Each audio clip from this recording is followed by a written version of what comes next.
Wait, guys, I low-key am giving sis a right now. That's twin for real. Shh. Hey guys, and welcome back to Untabooed. Welcome to the second episode of the second season of my podcasting. This might be a lot shorter of an episode because we're starting at 1 a.m. and I'm trying to wake up decently early to get ready decently early because I'm going to the club tomorrow. Haven't been to the club in a minute. I love it. I feel like whenever I go to the club, genuinely, I'm in my zone. Although I do get a little bit anxious before going to the club. Like, it's always the day before, like a couple hours before. I'm like, oh my god, I feel that sensation of fight or flight. And I did Google it, and they were saying some stuff about social anxiety, just anxiety in general. And honestly, that could be very valid. But my thing is, we don't listen to our anxiety. We feel it, we don't shove her down. But if you live in a state where you're letting your life be controlled by fear of something, which is what I feel anxiety is, often anxiety, at least for me, is the fear of the unknown, fear of something I can't control, fear of a certain outcome, or fear that it's not going to go the way I planned it in my head.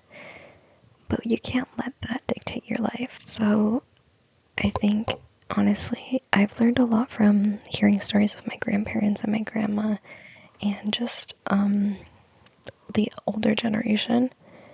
And the biggest thing and pattern I've realized is you can't let fear of something that isn't going to harm you hold you back.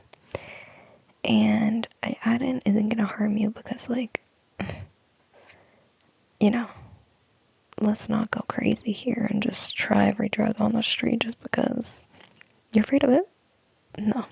I mean, my grandma literally lived her whole life almost in fear, and I just see how that worked out for her, and I'm glad I'm here. I'm glad the chain of events led me here talking to you guys. But I do feel like she limited herself in life because of fear of either being lonely, abandonment, or just afraid to try new things. And I literally have on my vision board. It says, it's a little quote I took from Pinterest. It says, be afraid, but do it anyways. Something along those lines. I can't read it that well from here. But genuinely, anytime I'm feeling any sort of little bit of anxiety, I'm telling myself, that's just a little voice in my head trying to limit myself. That's a limiting belief, because the thing is, I think, yeah, it's important to also listen to your mental health, and like, if you need a break, you need a break. But in cases of social anxiety or being anxious from just trying new stuff, or being afraid of failure, things like that, I feel like that's your internal body telling you, hey, get ready, we're about to level up. Because once you do that thing that you're anxious about, or you do that thing that you're afraid of course, it's going to feel exhilarating. It might not go the exact way you planned it, but at least you did that. And the person you become when you consistently do things and prove to yourself that it wasn't that bad and there really wasn't anything to be afraid of, I think you do get closer to being the highest, most, the best version of yourself. In spirituality terms, the highest vibration of yourself. And that's always something I've been interested in, is potential. Because I have always seen everyone's potential around me. Whether it was talking stages or friends or even like family members, and I see what they're capable of, but the only thing holding them back is fears, or I guess their own comfortability. I don't know, it kind of sparked something in me, and I'm trying to unlearn that. You can't be everyone's manager in life. Like, people are gonna live their life the way they want to, but I'm just that type of person that loves to push people to be their best and do their best. And I think that comes from my parents for sure, them always pushing me to do better and be better. And so I kind of like grew up with that kind of mindset of like, that's how you show love. But it's obviously not the right way of showing love, I feel. I feel like love should be shown as being someone's cheerleader and encouraging them. But I've also learned that lesson that you can only encourage someone so much without it coming off as controlling or nitpicky or judgy. And so you definitely have to pick and choose whose cheerleader you're going to be. And that's why I think it's super important who you surround yourself around. At least for me, someone who cares very deeply and feels very deeply for the people around me. When I see wasted potential, I don't know.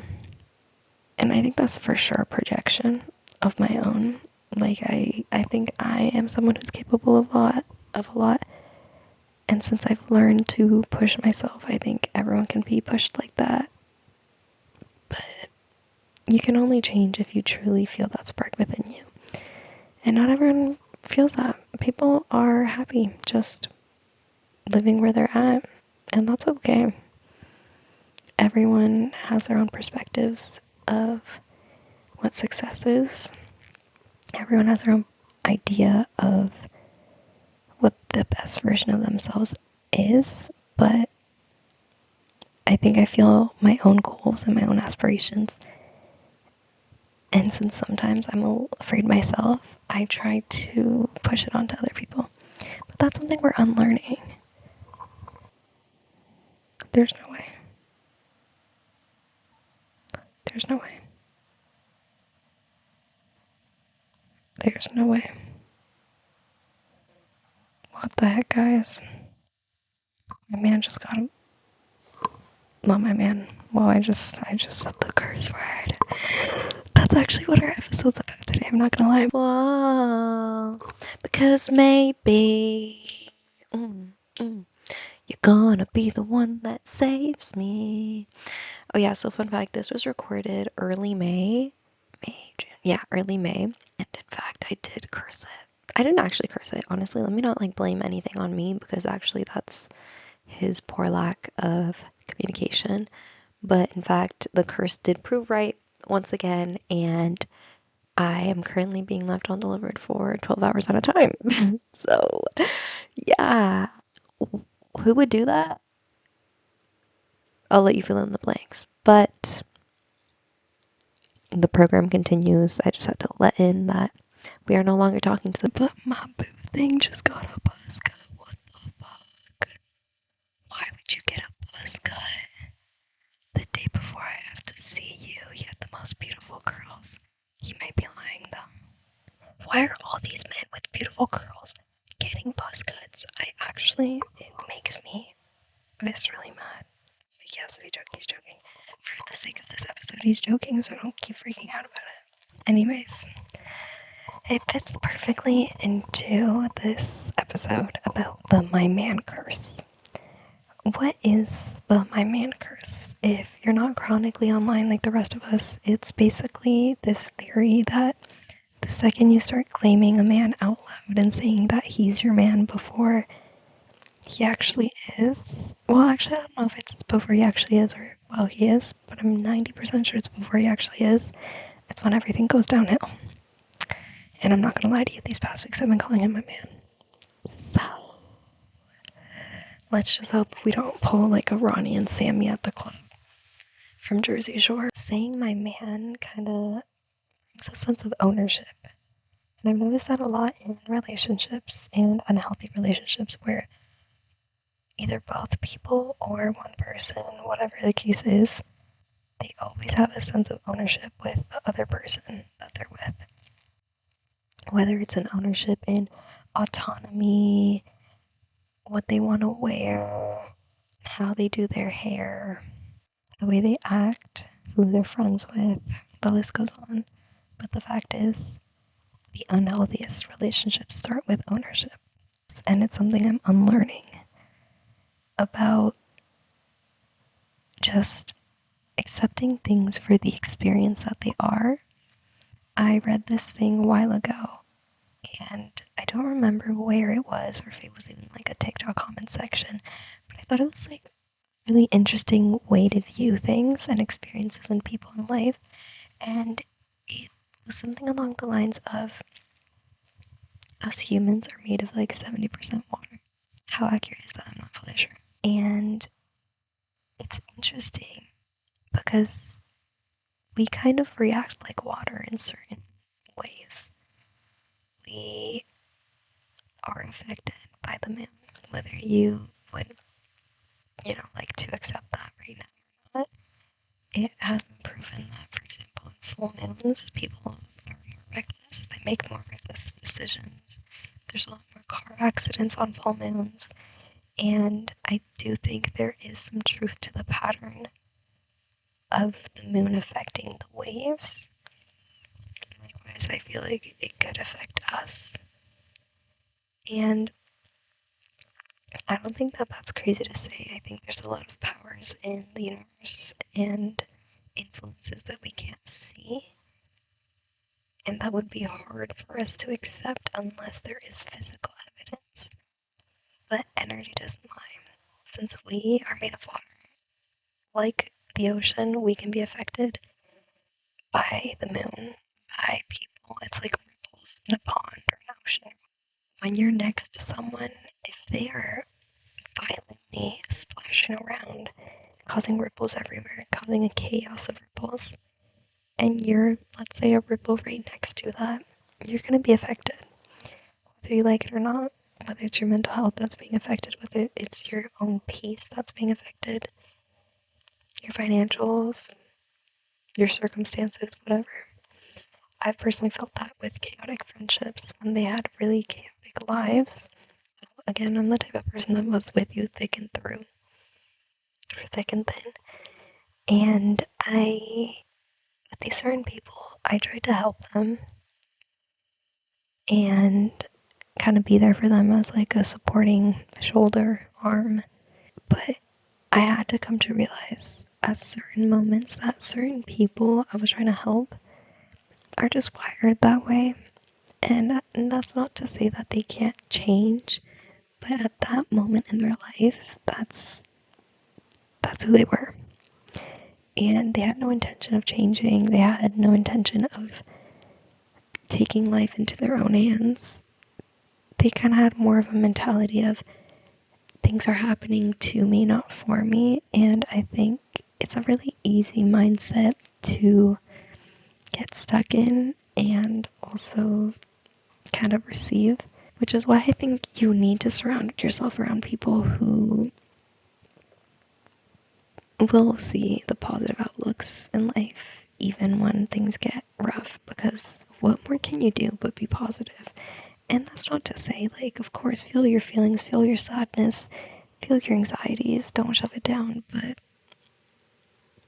why think of the worst when you can't control anything? So might as well think about the best.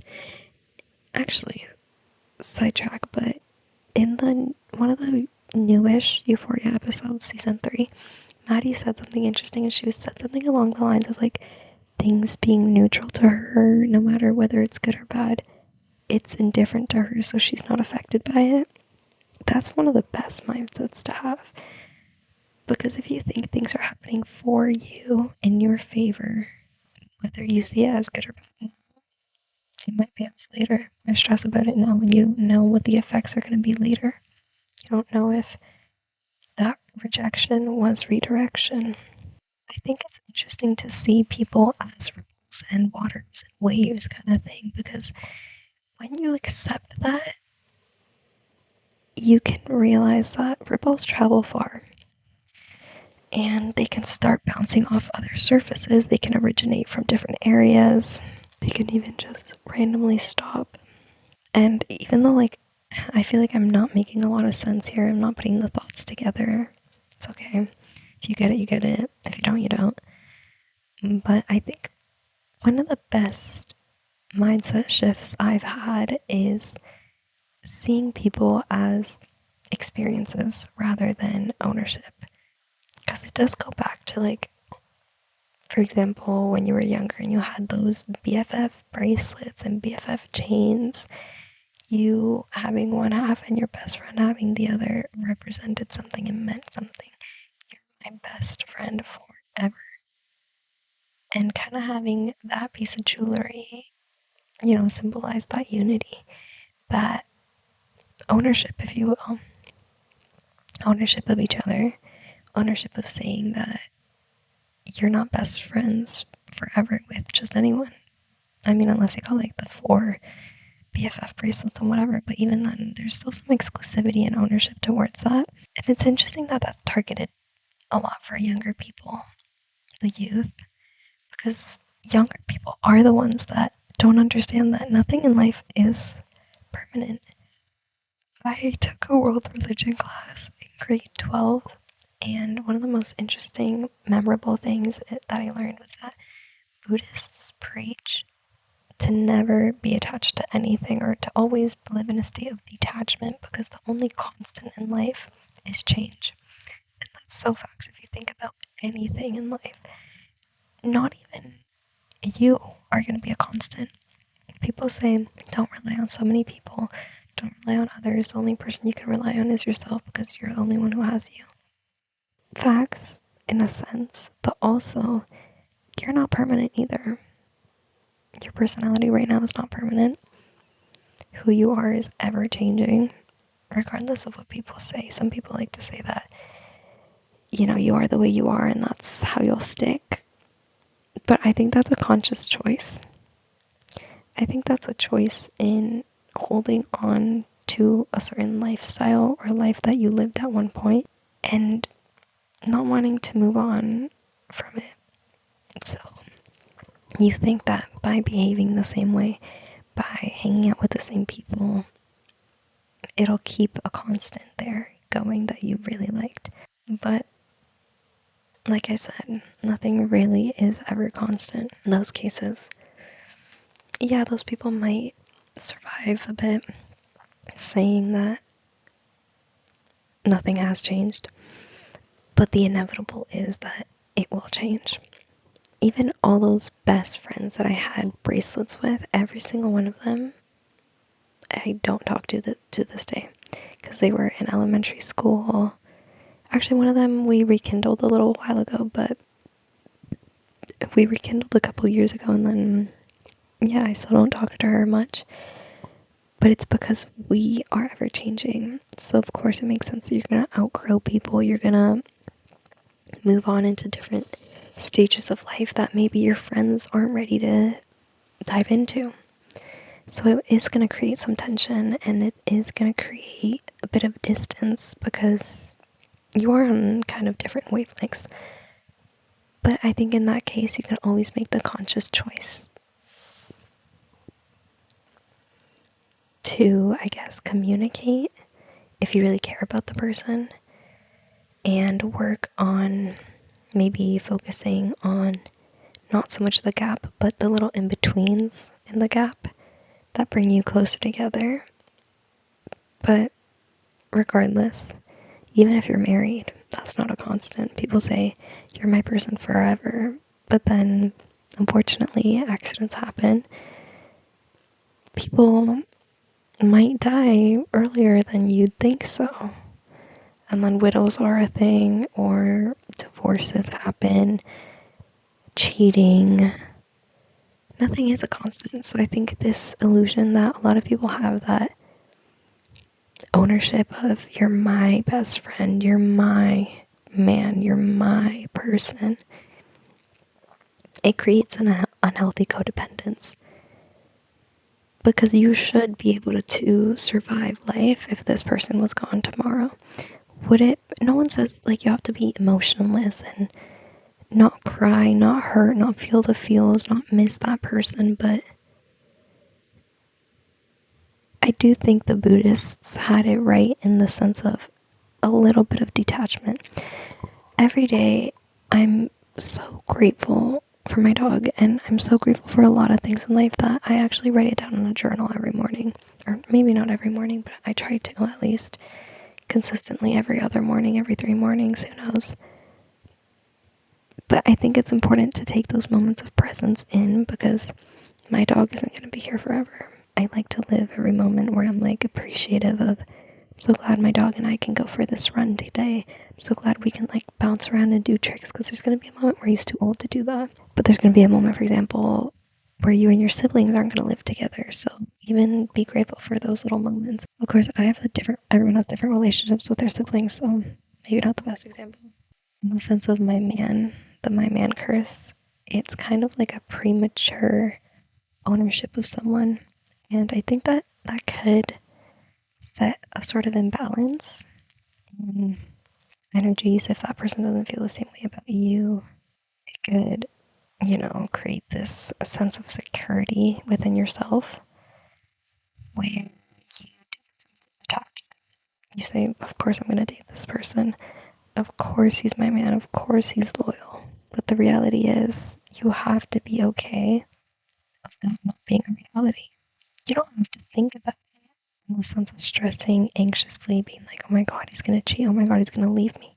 You just have to be able to survive it and know that you can survive it. Also, I feel like when people do take ownership of other people or things, but in this case and scenario, I'm going to say people, we're blinded to a lot of stuff because we're so focused on them staying a constant. We don't realize, I guess, little changes in a person's interest, changes in their behavior, even just maybe not necessarily changes, but we might kind of blind ourselves to what might not be perfect just because we're so dead set on this is mine. So I do think it clouds in relationships judgments of red flags because sometimes people just want to be claimed so badly early on or claim someone so badly early on that they forget this is a whole person. This is a whole human being with their own experience experiencing me as I'm experiencing them. And then also, when we have this sense of ownership over someone, I think that's what like causes a lot of tensions within relationships, whether that be platonic or romantic or familiar. It causes a certain tension of responsibility and feeling responsible for that person in whatever case. For example, in the case of a parent feeling ownership of their child, they may feel completely responsible for any one of those children's mistakes as they grow into adulthood. But we need to realize this is a whole person with their own experience. They're gonna make their own mistakes. They're gonna live their own lives. And you've just got to accept it that who they once were as a child is completely different from who they are now. Same thing goes for relationships. Who you were at the beginning of the relationship is probably going to be likely different from who you are now. You likely have learned a lot about yourself, a lot about navigating a relationship, navigating how to communicate healthily, hopefully. But then again, there's a sense of ownership. We could say in relationships, ownership for keeping someone safe, or in a toxic manner, you could say ownership of who they talk to and kind of making sure that they don't cheat on you or something. That's a little bit more of toxic side. But again, once you realize and accept the mindset of this is just an experience I'm experiencing, this is a person I'm experiencing and they're experiencing me, I feel like there's a lot less of a sense of control and ownership because you're just like, at least me with this mindset that I've adopted, I'm just like, whatever happens is gonna happen. Whatever that person chooses to do isn't a reflection on my character, isn't a reflection of how responsible I am or who I am at the end of the day. That person made that decision on their own because they're living their own experience with their life right now. They wanted to do whatever they wanted to do. You can't ever control another person's action. So I know it's easy when you have that adopted mind of an ownership ideal. This person's yours for a while. This person's loyal to you because they're yours. It could create this kind of unhealthy thought pattern of what they did is because of me. What they're doing, if they cheated, if they left me, if they did this, it's because of me, which is a completely incorrect mindset to have because of what I just said. That person chose to make that decision on their own for themselves. It's likely they might have not been thinking about you. They maybe were. But regardless, they were going to do it whether or not you micromanaged every outcome or whatever. Because you can't control people.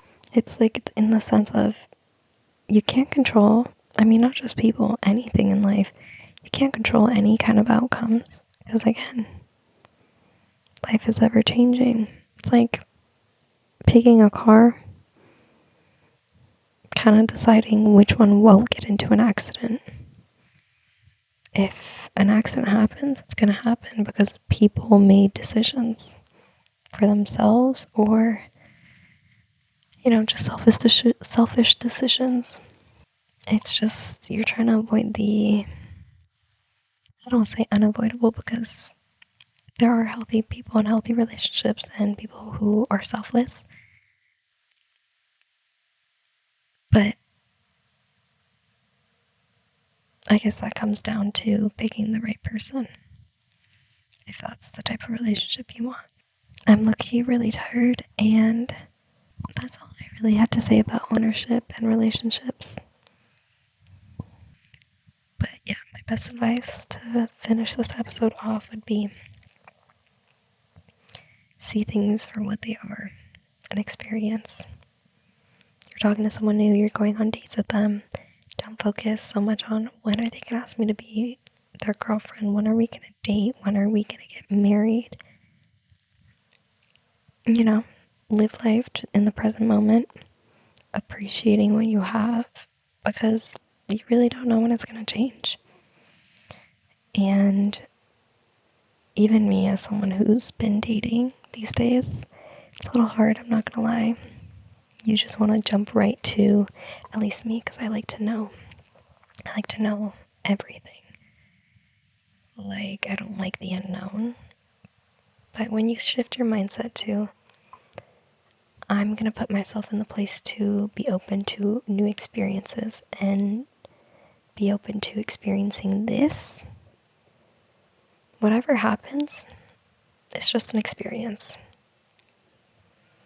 And honestly, that's like the best advice I could give for people who are dating, getting in the dating game. If someone goes to you that has nothing to do with you, nothing, I mean, of course, self-reflection is always needed. Maybe you talked about your ex too much, maybe didn't ask enough questions, but someone ghosting you at the end of the day isn't a you problem, that's a them problem because they chose to do that to you. And unfortunately, that's the experience you got from them, but nonetheless, I feel like there's something to be learned from every experience, even if it's the tiniest thing. So with that, we're going to end this episode. Thank you so much for tuning in and listening to the second episode of Tabooed. Please make sure to like, subscribe, comment. I usually include little quizzes in my podcast episodes. So, if you want to interact with me, I'd love to see everyone's responses for that. Yeah, let me know if you guys enjoyed this episode. Subscribe if you want notifications to future episodes and leave a like. It really helps. You can find this episode on YouTube and Spotify under Tabooed by Mandy Fairy, or just search up Mango Mandy on YouTube. My TikTok is also Mango Mandy, mango.mandy, and my Instagram is Mandy Loves Mangoes altogether. Thank you so much, guys. I love you all. And the song of the week is Jennifer's Body by Julia Wolf. Highly recommend you listen to it. Julia Wolf has been my obsession lately. Alright, bye. Love you guys.